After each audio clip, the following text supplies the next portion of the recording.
Today on Traveloli Podcast, we have Columba Bonner. Columba Bonner is the president of Cruit Island. Jeff is excited to get to talk with him about his experiences and what's led him to be the president there. Hope you guys enjoy. Welcome, everyone. We've got another edition of the Travel Royally Podcast, and we're thrilled today to welcome from Cruit Island, Columba Bonner, who is the club president. Welcome. We're glad to have you today, Columba. Thanks, Jeff. Delighted to be here with you. Now, if you would, answer this. Are you from that area of the country? Did you grow up in Donegal, or are you from another part of Ireland? No, yeah, I grew up in Donegal by all means. I was born up in the Inishowen Peninsula, which is up there in North Donegal. I'm sure if you've been to Ballyliffin, which I have been, you would have passed by Buncrana, which is a town where I grew up. My father was the principal in a local school. Beside us growing up in Buncrana, we had two wonderful golf courses. When I was a kid, you'd hop on a bike and 2 minutes would bring you over to Buncrana Golf Club. And then another 3 minutes on the bike would bring you up to the Northwest Golf Club, which was an 18-hole. And one of the founding members of the GUI way back 1891, I believe, Buncrana Golf Club, the 9-hole was founded around 1890, I believe. But there's records to show that golf might have been played there in the early 1800s. And then, as I say, the Northwest founding member of the GUI. Both clubs were on the railway line. And back in those days, of course, majority of the members would have been business class from Derry. And what would happen there, they'd throw their clubs onto the train. They'd get off at Lisfannon, and the Northwest clubhouse was there just beside it. And the ladies would stay on the train and travel another 2 minutes down and play their 9 holes in Buncrana Golf Club. Indeed, where I was born was not only for golf, but we just had an idyllic childhood. We were born down just right beside the shore green, so we had a ready-made football pitch in front of us. And beside that, we had the tennis courts and an 18-hole putting course. And I remember going away down there with my threepenny bit, which was like a dime, and you would get a putter and a ball, and there'd be half a dozen of us running up and down around playing putting, like at that time, you know. Yeah. That it really was, in terms of golf, like, it was a marvelous place to be. And of course, 15 minutes down the road, north of us, you had Ballyliffin Golf Club. At that time, it was only a 9-hole, I think, up until about 1973 or thereabout. And then it became an 18-hole. And then, of course, they added the Great Glashidi links on around about the mid-90s. And I can remember as a teenager, we'd quite often hop in somebody's car, whoever car we managed to commandeer at the time, and away down to the old clubhouse in Ballyliffin, and there used to be a Friday night disco on down there. So that was just wonderful to have all that.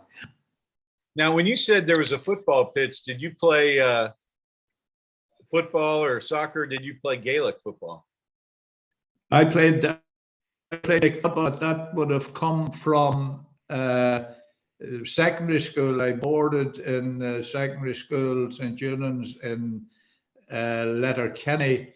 My father was president of the local Gaelic football club in Buncrana until he died there about 5 years ago. And he was instrumental in setting up the Gaelic Football Club in Buncrana on 2 occasions, back I think in 1948 when he would be a young man just starting out, and again, and that it fizzled out the club then during the 50s, and towards the late 50s and 60s they set up the club again, and he would have been instrumental in all that.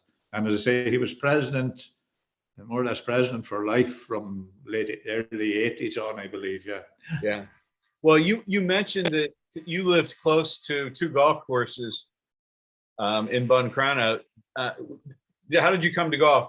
Besides being close to them, were your parents involved in golf? My father had his regular Sunday 4-ball, and so they'd head off with our neighbor, who was my godfather, and 2 other friends. It was just the same 4-ball every Sunday. It was like religion to them. At that time, kids weren't really encouraged to get into golf too much, even although they did have programs up in the northwest for children. We were actually invited too often up there. So our golf really would be stealing a few clubs somewhere and getting away out in the evening onto one of the golf courses and doing whatever. My brother was a very keen golfer when he was younger. Personally, while we ran around after a golf ball when we were young, I didn't really continue until into my 30s. But having said that, we had the putting greens, and we knew what a golf club was about and so on, how to swing it around the place. Yeah. Now, for people who are unfamiliar where you are, that part of Ireland, tell them where Cruit Island is. Yeah, well, Cruit Island is in the far reaches of West Donegal. To the south, you have the famous Nairn and Portneuf golf links, and to the north, you have Dunfanny, Penn, all those wonderful golf courses. Our nearest town would be Dunlow. We're beside the village of Kincashla, where one of our most famous sons, Daniel O'Donnell, well known throughout the States, a wonderful singer and entertainer, came from Kincashla. And over the road again, we have the fishing village of Burton Port, and from there you can get a ferry service around to the islands. Cruit Island itself is surrounded by other islands and absolutely amazing scenery. To the west of Cruit, you have Arranmore Island, which is the largest inhabited island in Donegal. Across the sound and just behind you, Jeff, you have Owey Island there. Owey takes its name from the Irish word for caves. There are an awful lot of sea caves. You can drive your boat away into them and see stacks. Marvelous experience there. Very popular for adventure sports and so on. To the north of Cruit Island, then you have Doherty Island and all the islands off Gweedore.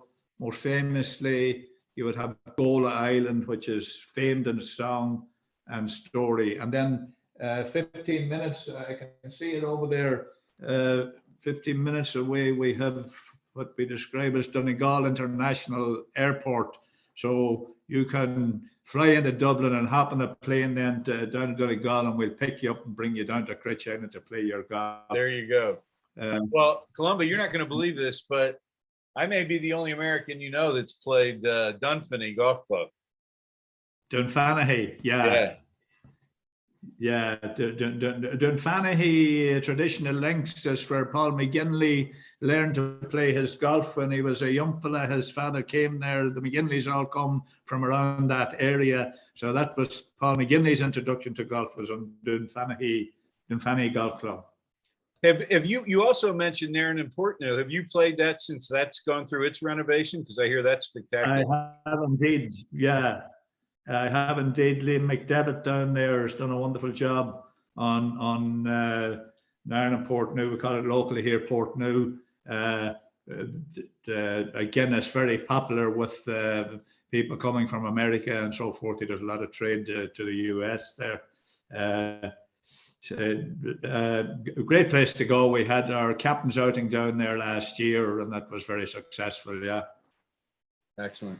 Well, you mentioned the president. Well, I want to ask about this. So you're the president of the club at Cruit Island. In the States, we don't have that title.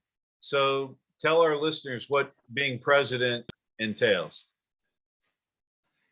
The president of a golf club in Ireland would be largely ceremonial. You have the meet and the greet, visiting clubs, dignitaries, representing at inter-clubs and so on, put on the jacket for the big events in the club calendar, Captain's Day, Lady Captain's Day, President's Day. However, Cruit Island being a small community-based club, it has a tradition of the president fully involved in the day-to-day running. This would involve working with the captains, dealing with the various issues that arise on a daily basis. It could also involve troubleshooting when things go wrong, as they quite often do. You could have your head stuck into a mower, plant and machinery, getting them going, and of course staff rosters and that kind of stuff. We don't have a general manager on Cruit Island, so this brings the captains and the president into a more executive type function. So when you can get over here, Jeff, yourself and Hayden, you can expect to be royally received as befits visiting dignitaries such as your good self.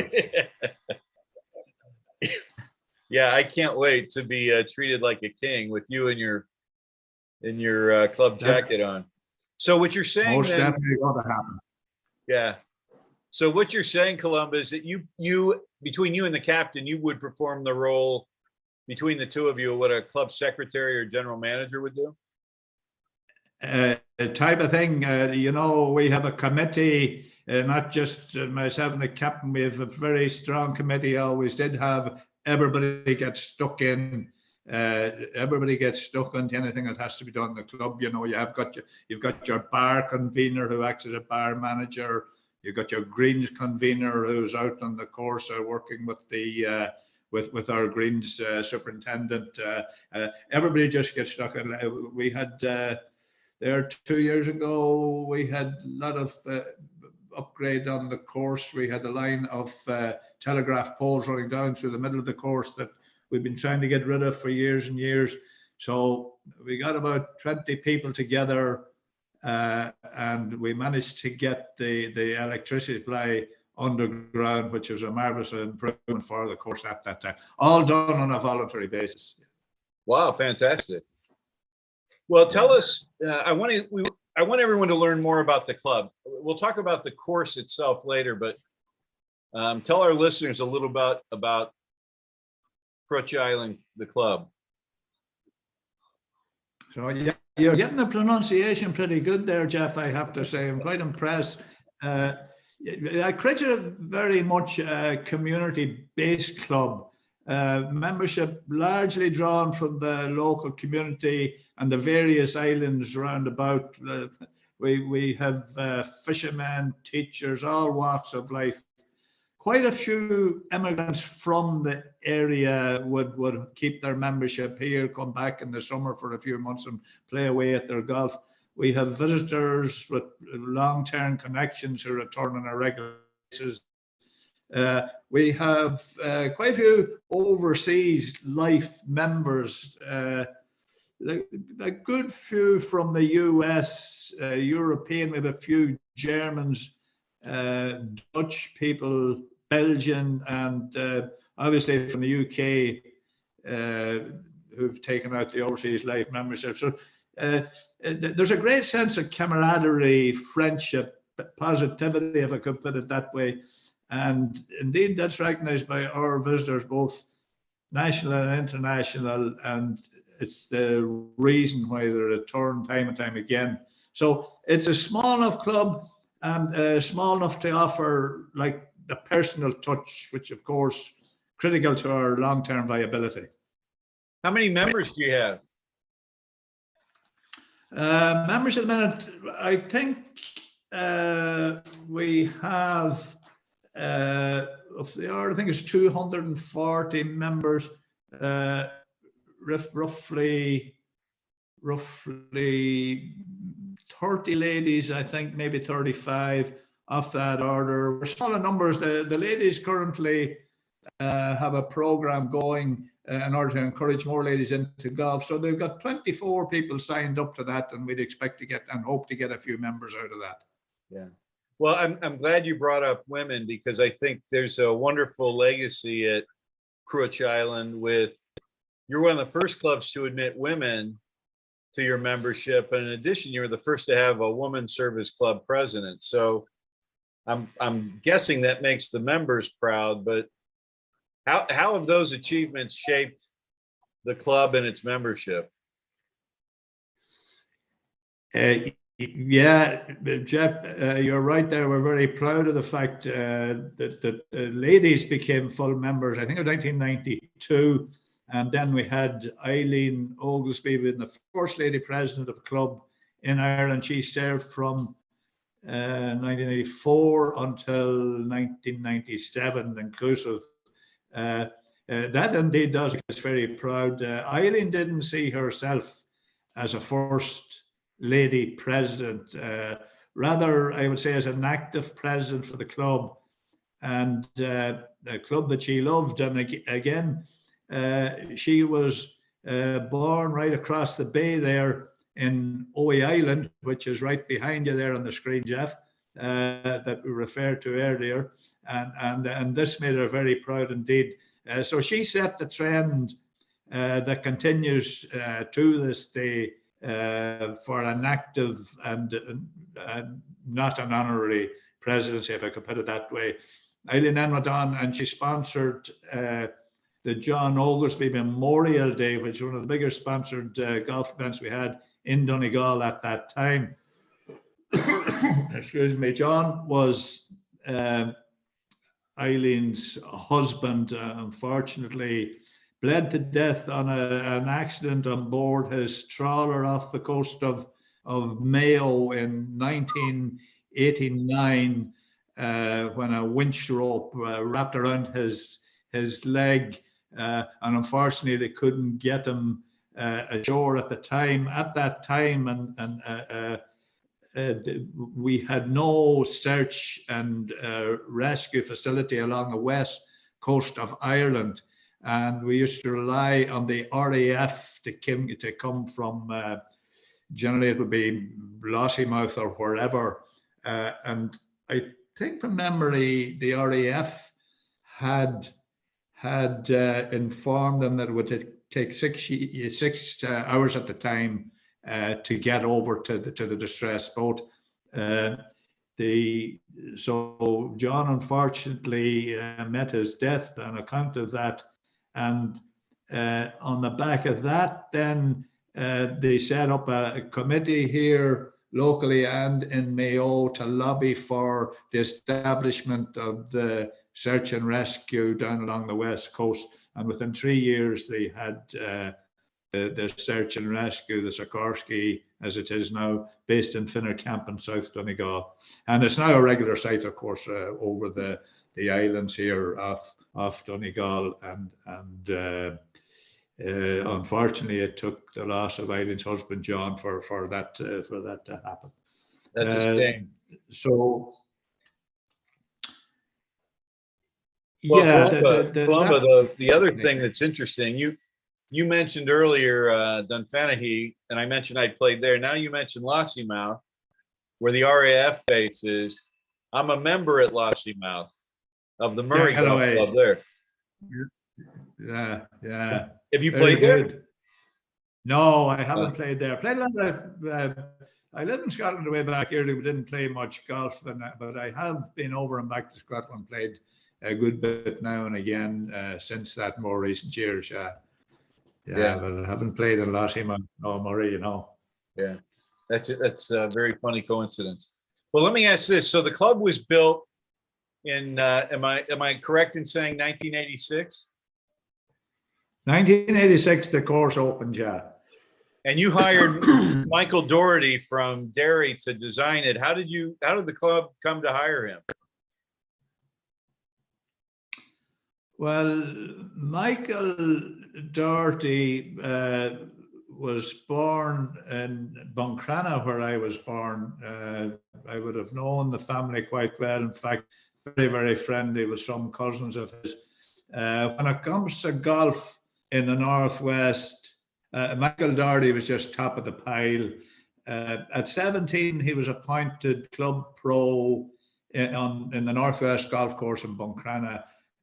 He had position, I think, for about 16 years, and then he became head pro in the city of Derry from about, I think, 1973 until 2008, when he retired due to ill health at that stage.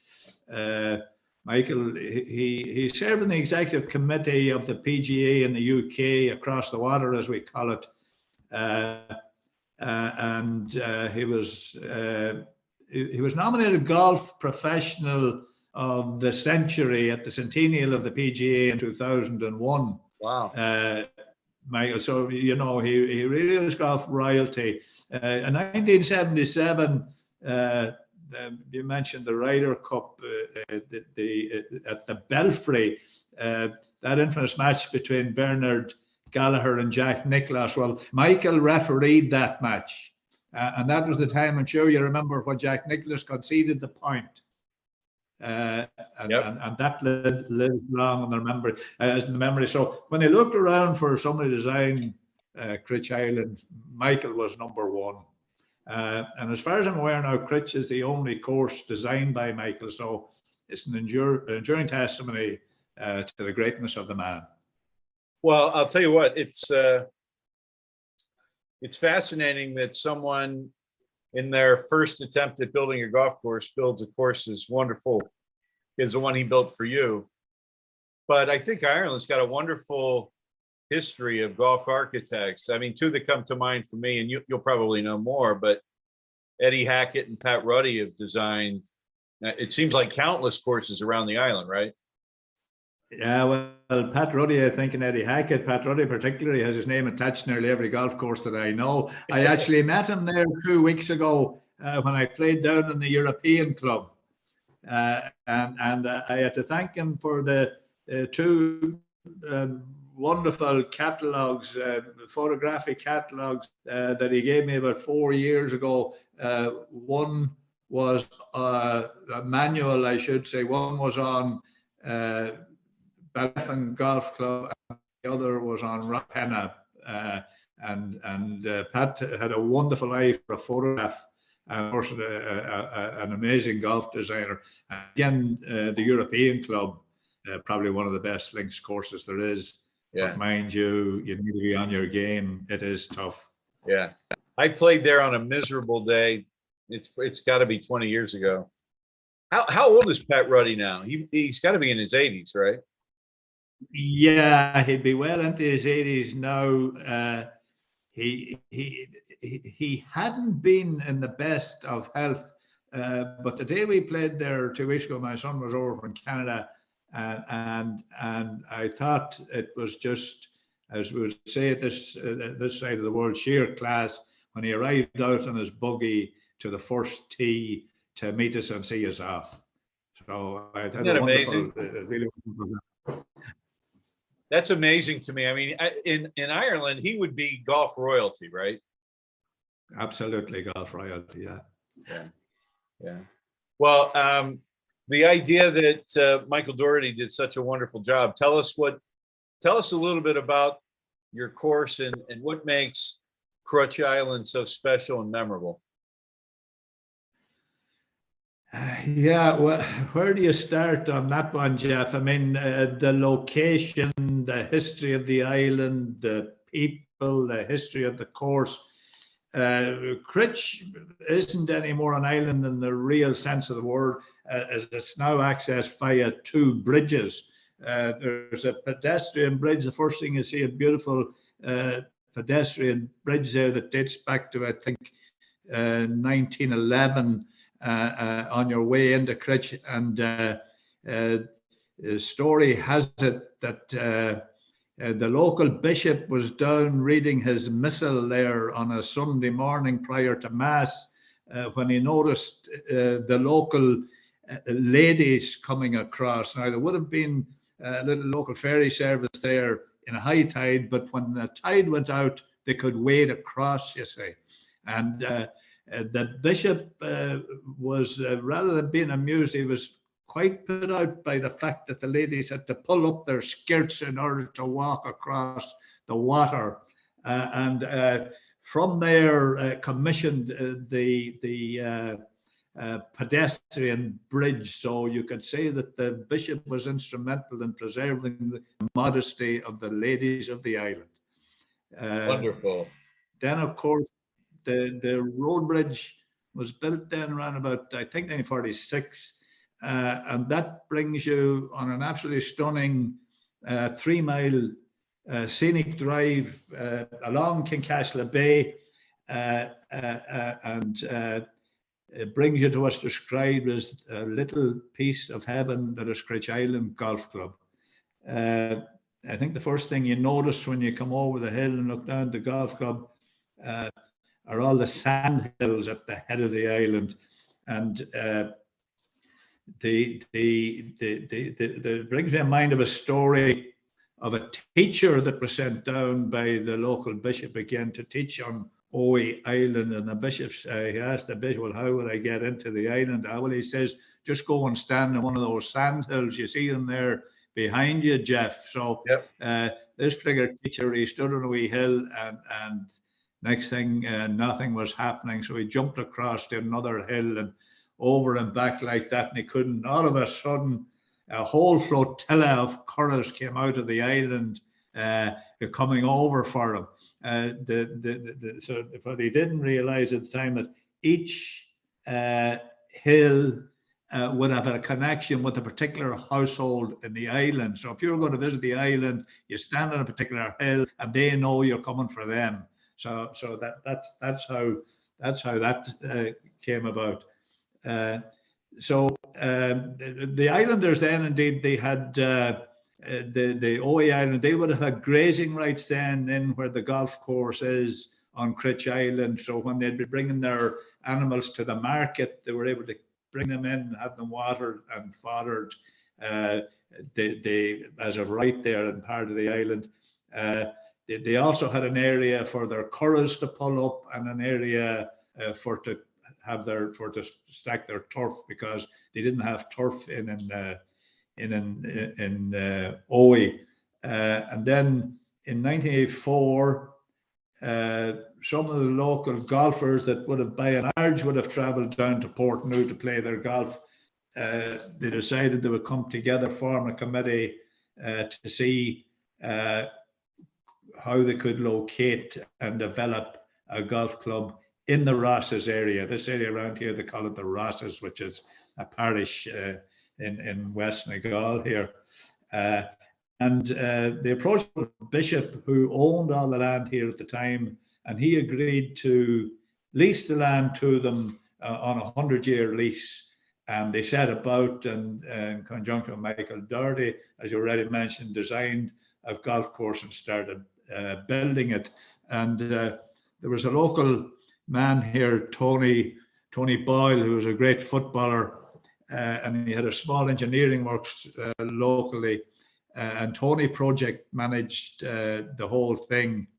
The course itself was built by hand. There was no machinery of any type used in the construction of the golf course. It was all done by hand. He had what they call a youth employment scheme. So he was able to employ a lot of young men under the age of 18.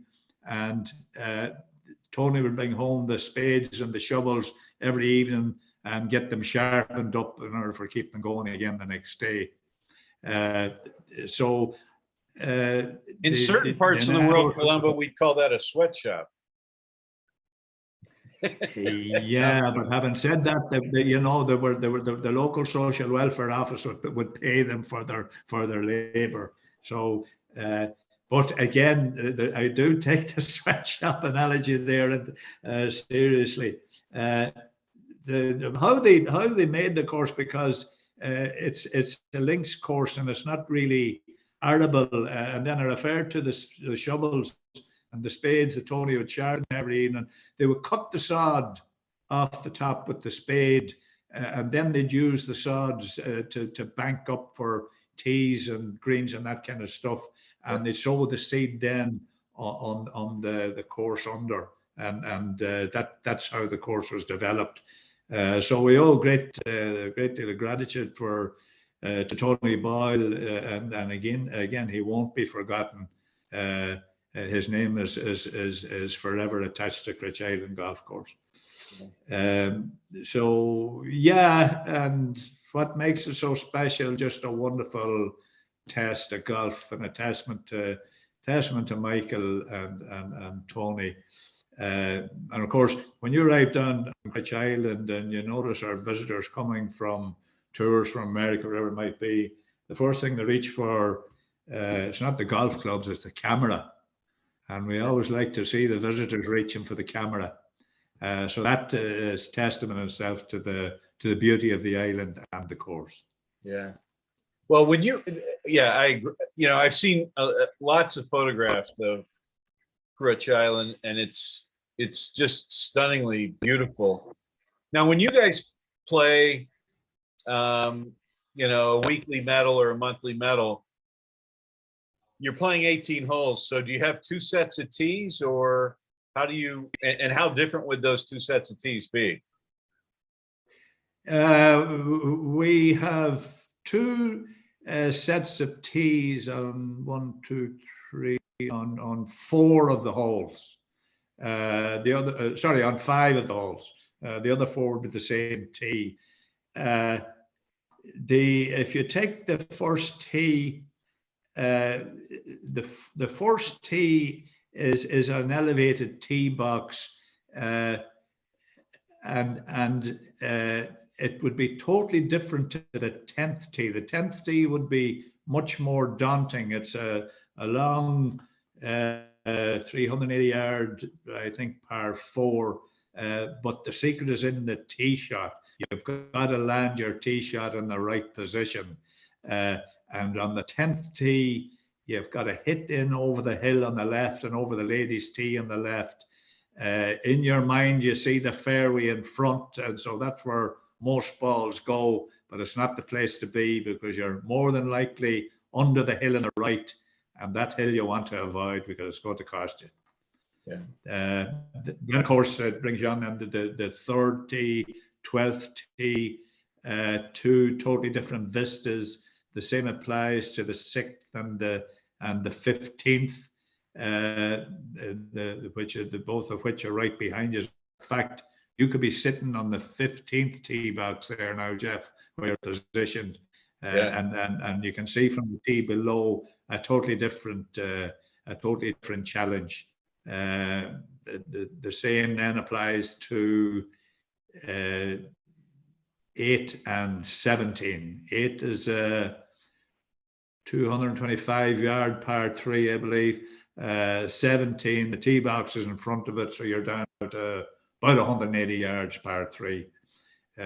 So yeah, different challenges from the different tees. Yeah, that's amazing. So would you consider the 6th and the 15th to be your signature hole?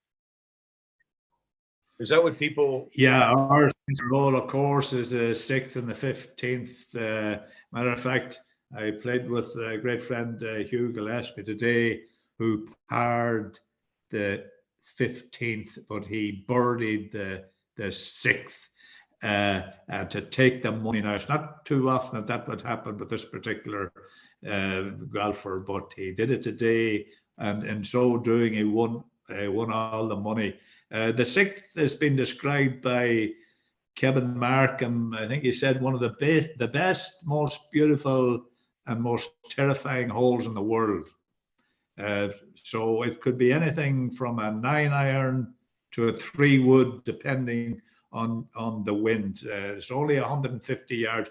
Matt Gianelli arrived at the 6th. I was there with him. He threw his arms up in the air and declared, "This is it," he said. "It's the best par 3 in Ireland." I think he duly duffed his tee shot, and I have him on camera down and picking the ball up from the tide, or trying to play it out of the tide actually. So Paul McGinley also gave us that accolade, best par three. It's perched on the edge of the Atlantic. You see it there just over your left shoulder.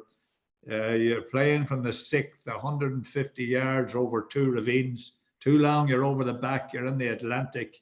Too short, you're down in the ravine and the tide coming in on top of you. So all that, of course, after you put the camera in the bag, a daunting hole. Yeah, it's just beautiful. I can't wait to get there and play it myself. But we're planning on building a trip next year for our guests to come over. What can North Americans expect when they come to Cruit Island? Yeah, again, where would you start? History, mystery, magic, beauty. It's a club that punches away above its weight when it comes to national and international rankings. We got ranked number 8 there in the top 100 fun courses of the UK and Ireland. That is running a bit low. And again, that has to be put in context. It was after North Berwick and St Andrews. So we're very proud of that particular ranking. Last year, 2021, we got number 39 in the top 100 Ireland courses. So very pleased about that. Ed Batty from Golf Empire, to quote him, if there are golf courses in heaven, he said, I suspect it will be very much in the spirit of Cruit Island. It's scenic, it's dramatic, it's thrilling, and as you can see behind you there, it's raw. So make sure you let us know you're coming, Jeff, so we're going to be here for you. And above all, you got to allow an extra few hours now for a few pints and the crack, and you're going to be royally entertained. You're not going to be disappointed. Well, there's a train going by. My office is about 150 yards from a train line. I can hear it. Yeah. The orange blossom special going past there. Yeah. Peach blossom special, right? So, yeah, it's interesting that you say that, because I think that many Americans, when they think of Ireland, they think of the big courses, right? They think of Ballybunion and Portmarnock and Portrush and County Down and the others. And one of the things that we like to get people to do is to find what we call those diamonds in the rough. Courses like Nairn and Portneuf and Connemara and Cruit Island. Those are courses that we want people to experience.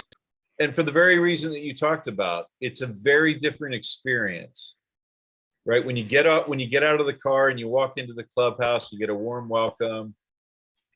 There's a nice bit of crack. And for Americans, crack means great conversation, not the drug crack. So, yeah, we can't wait to get people over to see you.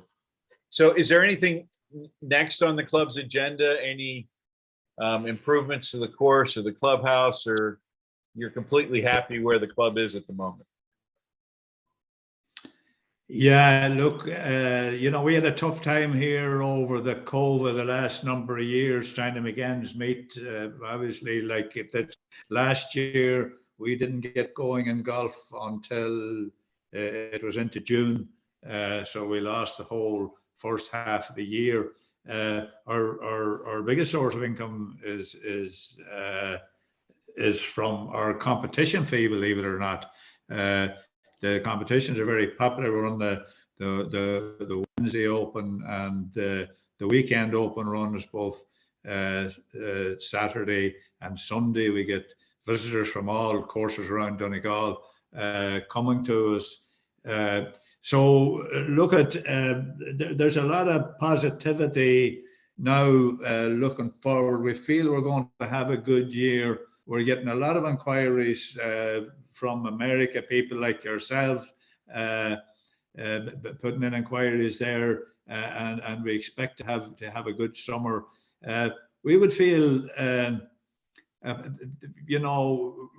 we would like to feel we're on a process of continuous improvement with the club and the course. As I say, a lot of our plans had to be put on hold during the COVID. At the minute, we're plowing ahead with a new irrigation system that we would hope to have in place over the next 2 years. Currently, it's an old, antiquated irrigation system that we have, and it's just not fit for purpose. So this will be one of our bigger undertakings, and this will happen over the next 2 years. We lost our greenkeeper, Brian McMonigal, who had been with us for 22 years. He retired there last year. To be honest, put us into a bit of a tailspin, but we were very lucky in engaging a new greenkeeper there, JP Dolan. JP had been the club professional down in Ballyliffin for 10 years at Ballyliffin Golf Club, and then he went to greenkeeping. And we've also hired extra staff this past year to assist them, and really and truly the improvements there have been remarkable to date. Throughout the course, you only have to look at it and you can see the amount of work was done there. So it's important for us to get the word out there and let people know that we're there. And again, much thanks to yourself for giving us this opportunity in that regard, Jeff. Well, I'll tell you what I think. As I think about it, I know that the northwest of Ireland is golf rich. There's plenty of opportunities to play up in that area, and with the recent addition, or the recent opening, I should say, of St. Patrick's Links, and with the renovation at Nairn and Portneuf, that's got to be good for your business as well, because it'll be attracting more players into the area. They're going to discover Cruit Island, so that's got to be good for you, right? Oh yeah, absolutely, Jeff. And again, I mean, I have to put a huge thanks out there to Liam McDevitt down in Portneuf, and also to John and Frank Casey up in Rossapena. Getting back to the spin-off, as you might call it there, from Rossapena and Portneuf in particular, absolutely. We owe a huge debt of gratitude to both courses. They don't market their own individual courses or resort in terms of Rossapena. They look at Donegal as a golf destination, and of course, we get a huge spin-off from that. Yeah. Well, I agree. It's a wonderful golf destination. It's a place where you could stay in that area and play a dozen fine golf courses, or close to it anyway. So now I'm guessing that Cruit Island is your favorite in Ireland, but outside of Cruit Island, what would you say is your favorite golf course in Ireland? You got your numbers actually spot on there, Jeff. I think 12 is the number of links courses we have here. There's so many great courses in Donegal. You could start off down there in South Donegal, Bundorn, an old classic links. You move up the road to Donegal Golf Club and Morva. Nick Faldo used to rave about Morva. He maintained it was one of the finest links in Ireland. Move on up the coast from Morva, you have Nairn and Portneuf that you've spoken about there, an exceptional championship course. Up the coast again, then you have ourselves here in Cruit Island. You move on up another 3/4 of an hour to Dunfanaghy, the old traditional links course. Then you have Rossapena, with the 3 championship courses there, the old Tom Morris, Sandy Hills, and the St. Patrick's, which again, as we said earlier, it jumped into number 50 on the world rankings, and it only opened last year. Then you go across the wonderfully scenic, scenic around the Atlantic Drive there, and brings you up to Fanad and the Port Salon Golf Club there. Again, Port Salon founded around about 1891, I think, and was another one of the, along with the Northwest, one of the 9 founding members of the GUI, a great championship course. It's on there on Ballymastocker Strand. Lonely Planet had described Ballymastocker as one of the nicest beach in the world at one stage. You could leave Port Salon, drive down along Lough Swilly to Rathmullen and get the ferry then over to Buncrana, where you have the Northwest, and of course 15 minutes drive to north of Buncrana you have Ballyliffin. So there you have with the 3 in Rossapenna and the 2 in Ballyliffin, I think you have 12 of the best links courses in Ireland, and all in the one county. So any of the above would have to be included in my favourite golf link. You also mentioned Connemara. It's always a pleasure to go to Connemara. Really and truly a wonderful golf link. We used to do an outing in Connemara every year. That unfortunately stopped there about 2 years ago due to the COVID. So we're going to have to get that up and running again. But in terms of my favourite, it's always a pleasure to visit Ballyliffin. So the old course in Ballyliffin, to me, because it's close to where I came from, it really is a wonderful course to play. Yeah, well, I'm glad to hear that. I'm glad you picked one in the Northwest, and I've played both of those at Ballyliffin and enjoyed each of them equally. So, hey, by the way, you're if you could adjust your camera, I'm seeing your ceiling, I think. There you go. No, we're good. Sorry about that. Yeah, let me see. It's because I moved from the laptop to the phone.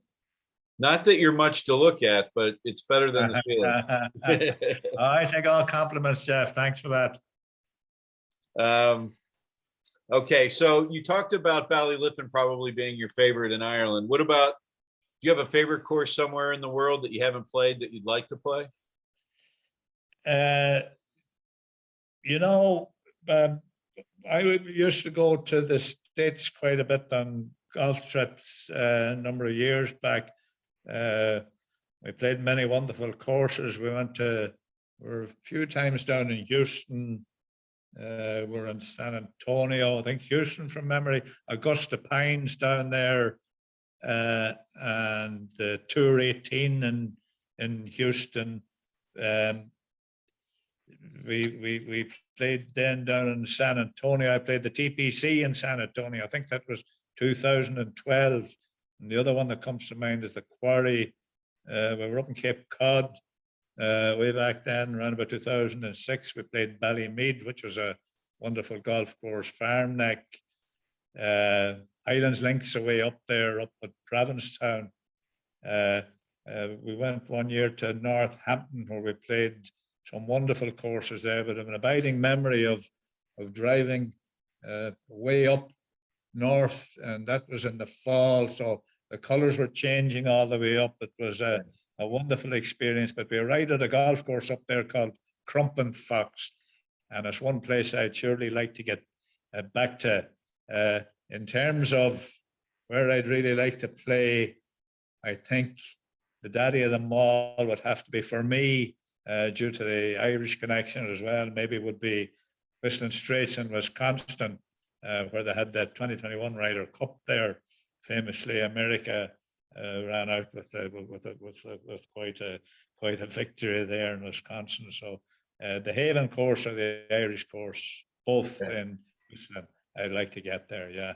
Well, I'll remind you that just 2 years earlier, the Europeans laid it to us in Paris. So who Club knows what's National. happening in Rome in Yeah. 2023? That's right. No, Club National, yeah, absolutely.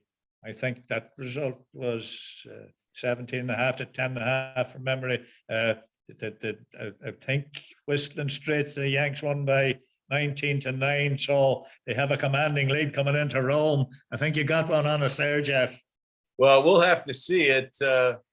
Hopefully you'll have 3 or 4 boys from Ireland on that team. Yeah, I think so. It's looking very promising. Seamus Power obviously jumped on the scene there in the past year, showed great promise out in Pebble, and I think maybe a wee bit unfortunate there, just didn't keep it going for the final few days. But look, he's a great prospect. We also, of course, have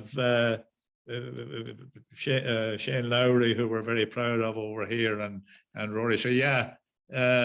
We think we're going to have a good representation there when it comes to Rome. Yeah. Well, you know, on the ladies' side, you also have Leona Maguire, who won for the first time on the LPGA tour. I think she's the first Irish woman to do so. Absolutely, first Irish woman, and again, what she did in the Solheim Cup was absolutely. I mean, she was player of the Solheim Cup tournament. There's no doubt about that. Again, we're very, very proud of Leonie. Yeah, look, we think we're going to have a great year this year next with all our golfers. Well, I hope so. Very proud of them. Yeah. So let's shift gears. I want to ask you a question. So if you could put together your dream 4-ball, right? What other 3 golfers would you add to your 4-ball, living or dead, that you'd like to play golf, and where would you play at? Look, that's not a difficult question. My father died 5 years ago. He just loved his golf. In fact, I'm looking out here at the front of the house. We have a tee box, slightly elevated, and you could hit a ball in almost any direction, and any club that you want to take away down the strand. My abiding memory of him is out there teaching all kinds of people coming along, and he'd show them his technique for playing golf. So yeah, my father and my 2 sons, Shane, who's in Dublin, and Cormac is out in Toronto, Canada. That would be the 4-ball. Absolutely. That's perfect. Yeah. That says a lot about you, right? That you're getting the family together for a round of golf is very special like that, right? Yeah, absolutely. Cormac had arranged for us to go to Florida this autumn, in the fall. Unfortunately, it's not going to happen now because he's just announced that they're about to have a child out in Canada. So that put the kibosh on that. So hopefully we get over to Canada, over to Toronto, maybe play Angus Glen as his local club over there. So I look forward to getting over and doing that. Yeah. So is there anything left on your golf bucket list? Anything that have you had a hole-in-one? Do you want a hole-in-one? Do you? Oh, I've had 3 holes in one, Jeff. Have you had any? One. Just one. Yeah, I've had 3 holes in ones, and again, they've been verified, rubber stamped. Like, this isn't just me doing a bit of spouting off here. That really did happen. I can tell you, and I must say that on the 6th hole in Critch about 3 years ago, my lovely wife, Gertie, she's outside there. She'll not disturb me at the minute. She had all her lady friends came up from Dublin. I think there were 5 in the minute. And what happened? She sunk the hole. She used her driver. It actually wasn't the 6th, it was the 15th. Put her driver up to the back of the green. You know, there's a bit of a ridge there at the back of that green with holes onto the ball. It ran up the ridge, came thundering back down and straight into the hole. So she has her hole-in-one from the 15th hole in Cruit Island. Yeah. Where did you get your hole-in-ones? Was one of them on the 6th or the 15th? No. My holes-in-one were all in Powerscourt Golf Club in Dublin. I'd been a member there for years. My working life was all in Dublin. So on the 3rd hole on the East Coast in course in Powerscourt, I got 2 holes in 1, and on the 5th hole there, I'm sure you don't want to hear me spouting off about it, but it was the most marvelous hole in 1 that I've ever experienced. Yeah, so that's where they came from. Well, I'll tell you what, Columba, I had a hole in 1. I was playing by myself, the 8th hole at Canongate, and I hit a 9-iron, and it hit past the pin and spun back in. And it's stunning to see, like, where'd the ball go? So I told my friends about it, and they said, did anybody witness it? Right? I said, hell yeah, somebody witnessed it. I did. That's all that matters, right? Yeah, it puts me in mind of a great story. A friend of mine away down, I think on the Gold Coast in Waterford, way back many years ago. And of course, he was out with his son, who was a young kid at the time. And what happened? But he got a hole in 1, and his concern was that the only person to witness it was the son. So what did he do? He ran back to the car, got the camera, ran over the camera, and took a picture of the ball in the hole. And that was his proof of the hole in 1.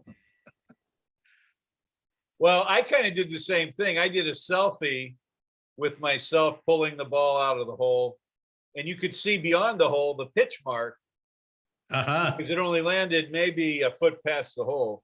Yeah. And it was clearly the best golf shot I ever hit. I mean, Absolutely. aside from the fact that it went in the hole, that when the feeling when you hit the ball perfectly and you know that you hit it well, that was that shot. Just pings off the club. Right. Yeah. Well, you know what I have to say there, Jeff? You've got such an honest face that I believe you all day long. After I criticized you, saying you weren't much to look at, here, All right, that's right.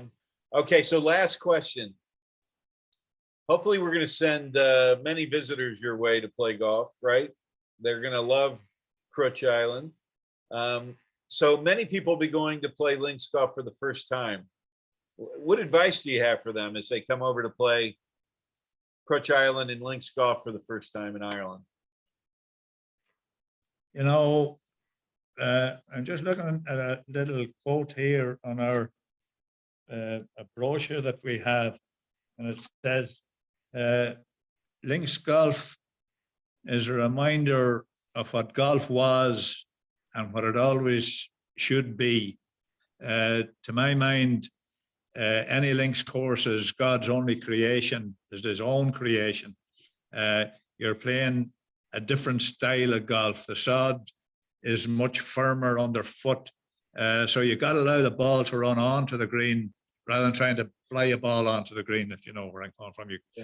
If you had, for instance, a 5-wood or a 3-wood, you could be looking at trying to land that up to 50 yards short, and you're going to get that bounce on a links course. Likewise, an 8-iron, you could be landing 20 yards short and expect it to run on. You don't kind of play any fancy shots on a links course and expect to get too much stop on the ball. Just doesn't happen. And then, of course, you're putting on a much firmer surface. To my mind, much nicer to play on to put on a surface like that. When you go onto a links course, you can expect to be distracted, of course, by the wild beauty of the place. And that's always going to have an impact. It's very hard to concentrate in your golf when you're looking all around the place at the amazing beauty you're going to see. Scotland and Ireland, of course, as you know, best links golf, the only links golf in the world. Again, to reiterate what I'd said earlier on, where they have wonderful links courses all over Scotland, and really and truly it is more recognized than we would be. For my mind, it would be hard to trump Donegal and the 12 wonderful links courses that you have over here. Yeah, I'm not. I wouldn't disagree. I think the one thing that's great about what's happened in the Northwest now, and this is wonderful for you, Columba, in all seriousness. One of the attractions to Scotland is they've got basically 5 regions where you could camp out and play great courses, right? Within half an hour drive or whatever.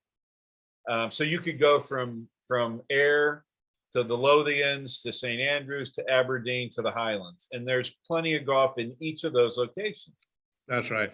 The problem was with Ireland, in my mind, has been that there's not one area with a great collection of courses where you could camp out. You could argue that, well, you could do that in Dublin, and there are 5 or 6 courses. I could drive as far south into Wicklow as European Club. I could even make it for a day up to Royal County Down, but those are long drives. That's right. Where you are, right now that you've got the redone Nairn and Portneuf, the opening of St. Patrick's Links, and the others that you've mentioned, those other 12, it's a wonderful destination now. You don't have as much driving. I've got a client I'm working with where they wanted to be in the south and go up to the north. Well, from where they were to where they wanted to be, it was going to be a 5.5, 6 hour drive. Right? I could just say, hey, we're going to plant you in the northwest, and you don't have to drive. You've got to drive up and back from Dublin, but you don't have any 6 hour drive to get there, and the courses are all relatively close to one another. So. Yeah, absolutely, Jeff. It's a wonderful destination here. The roads are improving, I have to say, around. As I say, you have Donegal Airport is only over the road. You could fly up from Dublin. It's only 40-minute hop on the plane. We've got so much here to offer, but don't forget, if you're coming to any of our courses, destinations here in Donegal, you got to spend the time. You got to enjoy yourself. We had 16 Finnish fellas arrived over here. It was late in the year, I think November. They had 2 executive minibuses with them. But they arrived at 9:30 in the morning, and they went straight to the bar, drinking pints of Guinness and Powers whiskey, played their 9 holes, came back in for refreshments, and after 18 again, they just didn't want to leave. And so we had to entertain them. That started off with some poetry in Finnish, and of course we had to match that with a few Irish poems, and that led on to a good old sing-song. I think they left us about 9 o'clock at night to drive to Mayo, and that was a day to enjoy. That happens all the time here with visiting clubs. So when you come to us again, make sure you allow the time to stay and meet the people. Well, I'm going to tell you something, because we've talked, Columba. I was thinking of Cruit Island being one of those courses, or the course in that area that's an add-on, right? Where we'll tag it on to an afternoon after having played in the morning at Nairn and Portneuf or at St. Patrick's. But I think what I'm going to do is book it as an 18-hole round. Book your 18-hole, Jeff. Take your time here. Yeah, absolutely. And do it the Finnish way. Spend 12 hours, drink, sing songs, recite poetry. Mind you, I'd have to say that I couldn't get over the capacity, we'll say, that the Finnish people had. You just couldn't do that too often. I can tell you, those fellas enjoy their party. That's for sure. Yeah. They're almost Irish, it sounds like, at that point. You could make comparisons there, that's for sure. But again, the Irish tend to sit back and allow the visitors to show us the way at times. So we look forward to getting you over here, Jeff, and certainly you're not going to go thirsty before you leave Cruit Island. Yeah. Well, Columba, it's been an absolute pleasure having you. You've got a great sense of humor. You've got a beautiful course that we literally can't wait to send people over to play. And it's not, again, just because of the golf. It's like the story you told about the Finnish folks that came over. Those are the types of experiences we want our guests to have. That's an unforgettable experience. That's what we're all about, unforgettable experiences. And so I'm looking forward to meeting you soon. Thank you again for being with us.